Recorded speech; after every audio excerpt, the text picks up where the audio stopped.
Okay guys, nagluluto ako ngayon ng ginataang santol. Ito yung santol guys.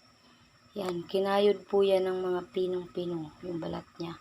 Tapos nagisa ko bawang sibuyas, saka hinaluan ko siya ng hipon na maliliit guys. Ayan. Nung kumulo na siya, pwede na ilagay itong gata, santol. Pwede na ito ilagay guys. Yan.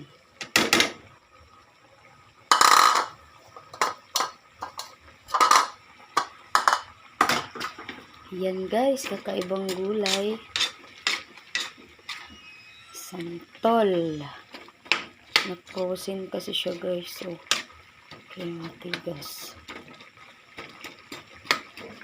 Sarap to guys. Try nyo. Pinakuluan muna namin yung santol guys.